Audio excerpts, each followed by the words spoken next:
จะมีบ้างไหมที่เธอจะคิดถึงคนอย่างฉันจะมีบ้างไหมที่เธอจะนึกถึงวันดีๆที่เคยสวัสดีครับมาอยู่กับช่องเดอะระชาแนลอีกแล้วนะครับผมวันนี้นะครับผมจะมาทำคลิปวิเคราะห์ตัวอย่าง The Gifted Generation นะครับผมใน EP ที่ 12จะบอกว่า EP ที่ 12เนี่ยจะเป็นตอนก่อนอวสานแล้วนะครับซึ่งขณะที่ผมมาทำคลิปอยู่นี้ EP ที่ 12ยังไม่ได้ออกอากาศถ้าผิดพลาดประการใดขออภัยไว้ณที่นี้ด้วยละกันนะครับผมวันนี้ผมไม่ได้มาวิเคราะห์คนเดียวนะผมพามินนี่มาวิเคราะห์ด้วยนะครับพอดีว่าที่ทำงานผมเนี่ยเขามีอีเวนต์แล้วผมเนี่ยไปช่วยคุมบูธก็แบบโห 2-3 วันติดกันเลยตอนนี้เนี่ยป่วยอยู่นะไม่สบายอยู่แต่ก็ต้องมาทำคลิปเนี่ยให้ทุกคนเนี่ยได้ชมกันนะครับเพราะว่าเพิ่งดู The Gifted จบปุ๊บคุยมันอยากทำคลิปมากมันอยากมีอะไรหลายปมเนี่ยมาพูดมาคุยครับคือตัวนี้ที่ได้มาเพราะว่าไปเล่นเกมตักไข่มาแล้วแบบคุยได้รางวัลใหญ่ตัวนี้มันใหญ่สุดไงก็เลยแบบเอาตัวนี้มานะครับมีใครอยากได้ไหมเม้นมาแต่ก็ไม่ได้ให้นะครับโอเค EP ที่ 11นะครับที่เพิ่งจบไปนะครับผมก็ต้องบอกว่า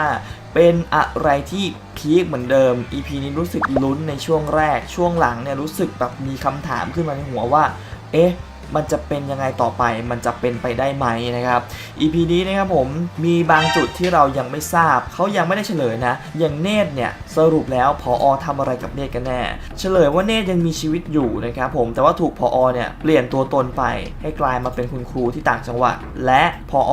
มาพบว่าเนตรเนี่ยขัดขืนคำสั่งขัดขืนศักยภาพของเขานะครับผอ.เนี่ยก็เลยกอดเนตรแล้วก็พูดประมาณว่าคุณไม่น่าทำแบบนี้เลยคุณไม่น่าทำแบบนี้เลยคุณไม่น่าทำแบบนี้เลยและสรุปเนตรโดนอะไรผอ.นี่สั่งให้เนตรฆ่าตัวตายแบบที่ทำกับลีหรือเปล่าทำกับเพื่อนรักของเขาหรือเปล่าอันนี้เราไม่รู้จุดจบของเนตรเลยอาจจะมาเฉลยตอนหลังนะครับและอีกหนึ่งอย่างก็คือใน EP ที่ 11เนี่ยน้ำตาลนะครับผมได้โผล่มาให้เราเห็นใบหน้าของเขาแล้ว EP ก่อนๆเนี่ยเราจะเห็นว่าเขามาเพียงแค่เสียงบ้างละเขามาแบบเป็นเอ็กซ์ต้าบ้างแหละแต่ EP นี้มาเป็นตัวมาเป็นใบหน้าเลยนะครับซึ่งตัวของลิลลี่นักแสดงเนี่ยได้กลับมาจากต่างประเทศแล้วก็ได้มาถ่ายทำในฉากนี้นะครับผมหลายๆคนอาจจะเคยเห็นคลิปของช่องอื่นนะครับผมที่ทำว่าลิลลี่เนี่ยอาจจะกลับมาเพราะว่ามีฉากที่เธอเนี่ยถ่ายที่โรงเรียนซึ่งน่าจะเป็นฉากนี้แหละที่ออกอากาศไปแล้วนะครับตัวของโอมเนี่ยก็เอารหัสมอสนะครับผมที่ได้มาจากเกสเนี่ยไปให้น้ำตาลเนี่ยช่วยไขก็เลยทำให้มีฉากที่สนทนากับน้ำตาลทางวิดีโอคอลนะครับโอเค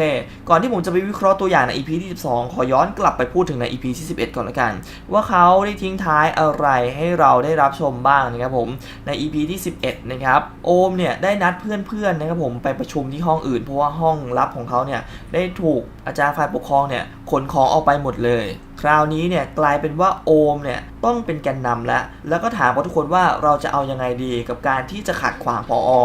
ซึ่งแปงกับเวฟเนี่ยก็เดินเข้ามาในห้องนะครับผมแล้วก็บอกกับทุกคนว่าขัดขวางผอ.เนี่ยทำไม่ได้หรอกให้ทุกคนเนี่ยหยุดซะเพื่อจะไม่ได้เดือดร้อนนะครับโอมเนี่ยเขาก็ไม่เข้าใจครับว่าทำไมอยู่ดีเนี่ยแปงเขาถึงเปลี่ยนความคิดเวฟก็เลยอธิบายให้กับทุกคนเข้าใจว่าทั้งเวฟและแปงตอนนี้เนี่ยได้ถูกฉีดไวรัสนะครับผมเข้าที่ตัวแล้วเรียบร้อยซึ่งมันเป็นเหตุที่ทำให้แปงกับเวฟเนี่ยจำเป็นต้องช่วยผอ.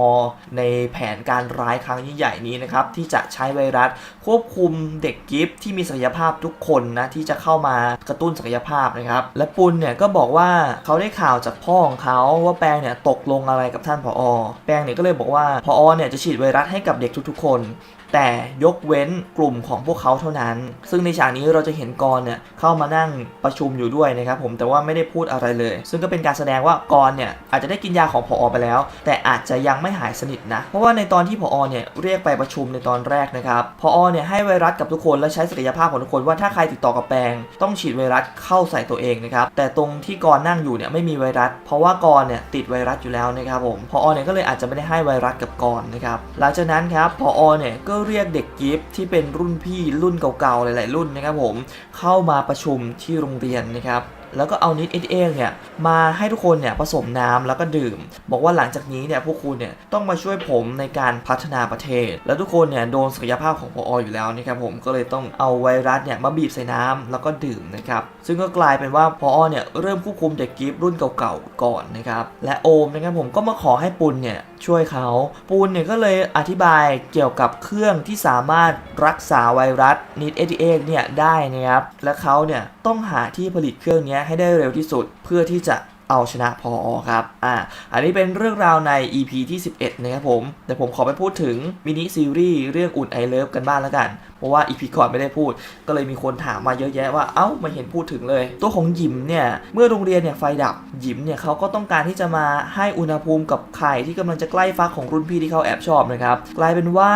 เมื่อรุ่นพี่เนี่ยเข้ามาขอบใจเธออุณหภูมิในร่างกายของเธอเนี่ยร้อนขึ้นมาเพราะว่าหัวใจเธอมันเต้นเร็วครับทำให้เธอเนี่ยปล่อยไข่เนี่ยร่วงลงกับพื้นครับและไข่เนี่ยก็แตกแต่กลายเป็นว่าไข่เนี่ยกลายเป็นไข่ต้มเฉยเลยครับด้วยอุณหภูมิที่มันร้อนเกินไปนะครับและรุ่นพี่เนี่ยถึงกับสาวแตกกิ๊ดแตกกันเลยทีเดียวนะครับผมแล้วก็ต่อว่าหยิมและเมื่อเพื่อนของหยิมเนี่ยเข้ามาหานะครับผมเธอเนี่ยก็ปาไข่ใส่หน้าเพื่อนของเธอนะครับผมบอกว่ามันพังหมดแล้วความรักของเธอเนี่ยเพราะว่าเพื่อนของเธอเนี่ยเป็นคนแนะนำวิธีนี้มานะครับส่วนตัวของเพื่อนของหยิมเนี่ยก็เลยไปล้างพวกคราบไข่เนี่ยในห้องน้ำแล้วก็ได้เห็นพวกคำคมคำกลอนอะไรพวกนี้นะครับผมว่าร้อนหรือเย็นอยู่ที่ใจให้เปิดแอร์ประมาณเกี่ยวกับว่าร้อนกับเย็นตัวของเพื่อนของหยิมเนี่ยเขาก็เลยคิดได้อาจจะแบบว่าตัวของหยิมเนี่ยร้อนใช่ไหมก็ต้องมีสิ่งเย็นๆเนี่ยเพื่อมาดับความร้อนในตัวของหยิมซึ่งก็ต้องรอติดตามใน EP ต่อไปว่าจะเป็นอย่างไรนะครับผมอันนี้คือมินิซีรีส์เรื่องอุ่นไอ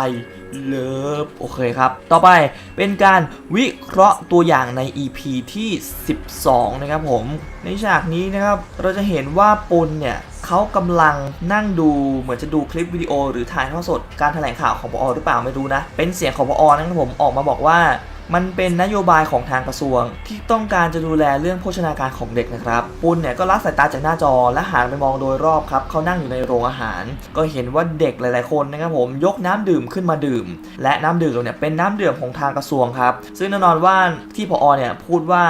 มันเป็นนโยบายของทางกระทรวงอาจจะเป็นเพราะว่ามันเป็นนโยบายของทางกระทรวงที่จะเอาน้ำดื่มเนี่ยมาให้ทุกคนได้ดื่มกันนะครับผมแต่ว่าในน้ำดื่มเนี่ยอาจจะเป็นวิธีการแพร่กระจายไวรัสอย่างที่โอมกับปุณเนี่ยเขาอาจจะคิดว่ามันจะเป็นอย่างนั้นนะครับเพราะฉากต่อไปเนี่ยเป็นฉากที่โอมเนี่ยน่าจะมาคุยกับปุณนะครับผมแล้วโอมเนี่ยก็บอกว่าพอเนี่ยจะปล่อยไวรัสใส่พวกเราเนี่ยทางน้ำดื่มหรอซึ่งอันนี้ก็ไม่ใช่การยืนยันว่ามันจะจริงหรือไม่จริงนะครับผมเพราะว่าปุณกับโอมเนี่ยอาจจะยังคิดกันไปเองอยู่นะครับผมแต่จริงๆแล้วอาจจะเป็นวิธีอื่นก็ได้ซีรีส์พร้อมที่จะหลอกเราอยู่แล้วนะครับแต่ก็ต้องเดากันไว้ก่อนว่ามันอาจจะใช่เพราะว่าตอนที่ผอ.เนี่ยเรียกรุ่นพี่พวกเด็กกิฟต์รุ่นเก่ามาเขาเอาไวรัสเนี่ยหยอดลงไปในน้ำแล้วก็ให้รุ่นพี่เนี่ยดื่มน้ำนะครับซึ่งอาจจะเป็นไปได้เหมือนกันว่าผอ.เนี่ยเอาน้ำดื่มเข้ามาในโรงเรียนมาให้เด็กนักเรียนดื่มเนี่ยอาจจะเอาไวรัสใส่มาเมื่อเขาต้องการที่จะปล่อยไวรัสสู่ตัวเด็กๆนะครับผมซึ่งนั่นก็เป็นอีกขั้นตอนหนึ่งในอนาคตหลังจากสอบวัดระดับมาแล้วครับและฉากต่อมานะครับผมก็เป็นฉากที่ปุณเนี่ย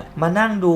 คู่มือการผลิตเครื่องที่จะกำจัดไวรัสนิด88นะครับผมอันนี้น่าจะเป็นฉากที่ปุณเนี่ยคือมานั่งดูว่ามันจะประกอบยังไงชิ้นส่วนยังไงนะครับผมเป็นการใช้ศักยภาพเพื่อลอกเลียนแบบหรือเปล่าปุณเขาจะผลิตเองหรือเปล่าอันนี้ไม่รู้เหมือนกันนะต้องมาเดาว่าศักยภาพของปุณเนี่ยจะสามารถลอกเลียนแบบการผลิตกลไกอะไรพวกนี้และผลิตเองได้หรือเปล่าอันนี้ก็จะแบบเจ๋งมากนะแต่จริงๆผมคิดว่าถ้ามีโครงสร้างแบบนี้นะครับผมเอาไปยื่นร้านที่เขาแบบกึ่งเหล็กอะไรเงี้ยก็น่าจะสามารถทำได้เช่นเดียวกันนะพ่อเขาเป็นอดีตรัฐมนตรีอยู่แล้วผมว่าน่าจะทำได้ไม่ยากหรอกนะถ้าทำได้เนี่ยก็เป็นต่อผอ.เลยนะครับและไทม์เนี่ยก็บอกว่า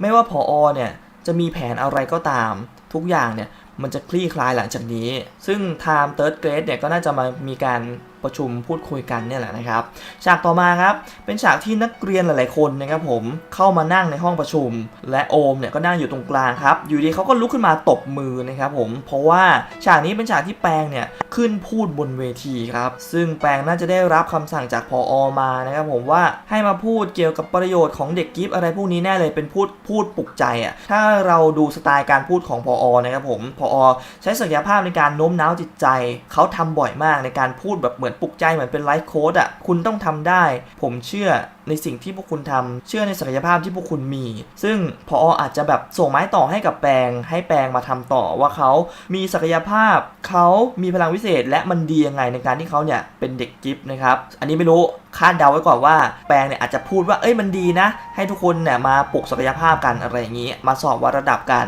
และโอมเนี่ยก็ลุกขึ้นตบมือครับไม่รู้ว่าโอมจะทำอะไรนะครับผมจะขัดขวางแปงยังไงนะฮะแล้วตรงนี้เนี่ยแปงจะถูกโอมหักหน้าหรือเปล่าแต่เราก็รู้อยู่แล้วนะครับผมว่าแปงเนี่ยเขาไม่ได้อยากทำหรอกแต่ด้วยความที่เขาเนี่ยก็รักเพื่อนในวิธีของเขานะครับจำเป็นต้องยอมผมเชื่อว่าเดี๋ยวแปงเนี่ยก็ต้องกลับมาคือสู้กับผอ.ได้เหมือนเดิมนะครับและฉากต่อมาครับผมเป็นฉากที่เติร์ดกับเกรซเนี่ยมานั่งคุยกันเติร์ดเนี่ยถามเกรซว่าสรุปศักยภาพของเธอเนี่ยมันคือยังไงเพราะว่าใน EP ที่11นะครับผมจะเห็นว่าเกรซเนี่ยได้เข้าไปพูดคุย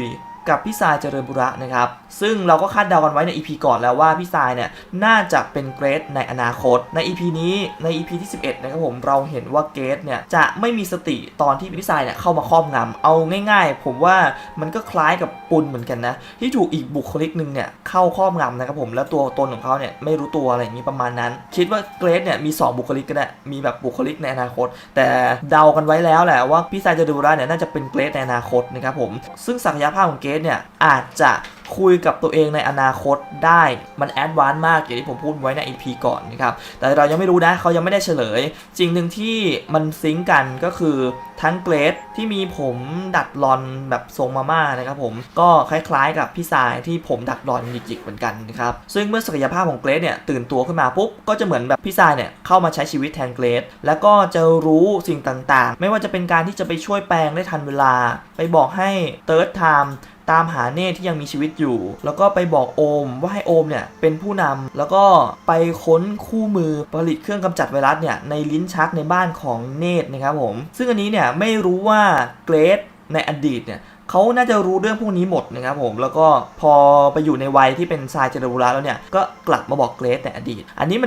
มันคือแบบโหมันเหนือมนุษย์มากๆเลยมันจะใช่จริงๆอย่างที่เราเดาหรือเปล่าแต่คือเนื้อเรื่องของซีรีส์มันปูไปแบบนั้นแหละก็เลยต้องเดาไว้ก่อนเติร์ดเนี่ยก็เลยมาถามเกรซว่าสรุปศักยภาพของเธอเนี่ยมันยังไงซึ่งอันนี้ตัวของเกรซเนี่ยน่าจะตอบไม่ได้นะเพราะว่าทุกครั้งที่พี่ทรายเนี่ยปรากฏตัวหรือมาใช้ร่างเกรซเนี่ยในการเข้าไปช่วยคนอื่นเนี่ยเกรซไม่รู้เลยไม่มีสติเลยนะครับเขาจำอะไรไม่ได้เลยนั่นเองและก็มีฉากที่ผอ.เนี่ยบอกเกรซว่าเอาไว้เดี๋ยวผมจะช่วยคุณหาคำตอบเองอันนี้คำว่าเอาไว้ประมาณว่าเดี๋ยวผมจะช่วยคุณหาคำตอบนะซึ่งเกรซเนี่ยอาจจะบอกผอ.หรือไม่ผอ.อาจจะเดินมาเจอตอนที่เกรซกับเติร์ดคุยกันก็ได้แต่ว่าฉากต่อมามันจะเป็นฉากที่เกรซเนี่ยมาอยู่ที่ตึกเก่ากับผอ.ครับและเกรซเนี่ยก็ถูกจับมัดมือเหมือนเนตรในอดีตเลยนะครับและผอ.เนี่ยก็เปิดเครื่องกระตุ้นศักยภาพอีกครั้งหนึ่งและเป็นเครื่องเก่านะเป็นเครื่องเก่าที่เคยใช้กับเนตรในอดีตนะครับผมและเป็นเสียงปลุกศักยภาพและเกรซเนี่ยก็กรี๊ดนะครับผมอันนี้มันจะขัดแย้งกันนิดนึงไหมเพราะว่าเกรซเนี่ยเคยถูกปลุกศักยภาพมาแล้วแต่พอมาใช้คลื่นเสียงอีกครั้งหนึ่งเธอก็กรี๊ดเนี่ยมันเป็นการปลุกศักยภาพซ้ำเหมือนกันเหรออันนี้ไม่รู้เหมือนกันนะเดี๋ยวเขาก็คงจะอธิบายใน EP นี้แหละให้เราได้ดูอาจจะแบบปลุกครั้งแรกให้รู้ศักยภาพปลุกครั้งที่2ปุ๊บศักยภาพตื่นตัวอย่างเต็มที่เพราะว่าฉากต่อมานะครับผมมันเป็นฉากที่เกรซในอนาคตหรือพี่ทรายเจริญบุระเนี่ยเข้ามาอยู่ในร่างของเกรซแล้วสีหน้าของเกรซเนี่ยก็เปลี่ยนไปกลายเป็นแบบตาแบบว่า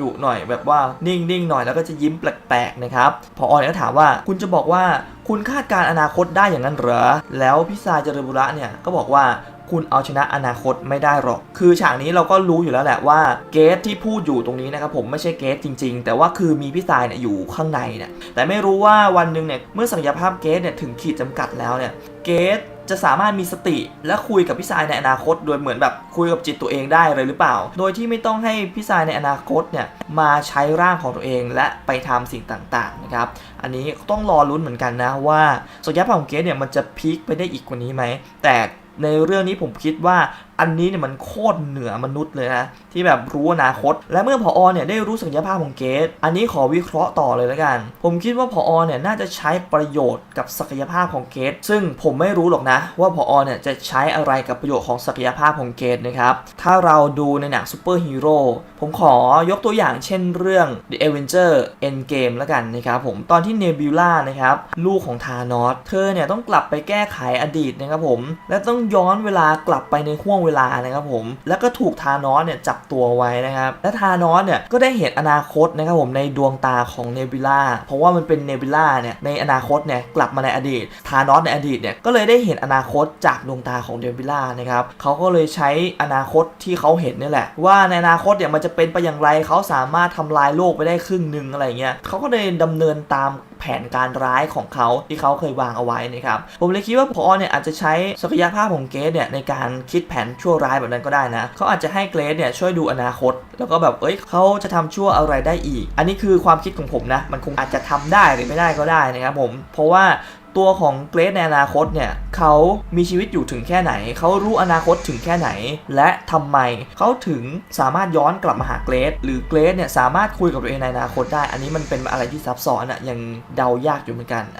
ก็ต้องบอกว่าใน EP ที่11เนี่ยพีคแล้ว EP ที่12เนี่ยมันเป็นตอนก่อนอวสานแล้วเพราะว่ามันมีแค่13 EP นะครับผมมันก็ต้องพีคไปกว่านี้อีกก็ต้องมาลุ้นว่าปุณกับโอมเนี่ยจะสามารถสร้างเครื่องนี้ได้สำเร็จไหมและแปลงกับเวฟเนี่ยจะแฝงตัวอยู่กับพอและกลับมาช่วยปุณกับโอมหรือเปล่านะครับและพอจะใช้ศักยภาพของเกรซเพื่อประโยชน์อะไรและศักยภาพของเกรซเนี่ยสรุปแล้วเนี่ยมันคืออะไรกันแน่ต้องรอติดตามใน EP ที่12ครับอันนี้เป็นเพียงแค่การวิเคราะห์ตัวอย่างนะครับผมพวกคุณไม่จำเป็นต้องเชื่อผมก็ได้ถ้าผิดพลาดประการใดก็ขออภัยไว้ณที่นี้ด้วยละกันอย่าลืมกดไลค์กด Subscribe กดแชร์กันด้วยอย่าลืมกดกระดิ่งเพื่อไม่พลาดคลิปต่อไปแล้วเจอกันใหม่ในคลิปหน้าสำหรับวันนี้ไปแล้วครับฝากกดติดตามกดไลค์กดแชร์กด Subscribe กดกระดิ่งเพื่อไม่ให้พลาดคลิปต่อ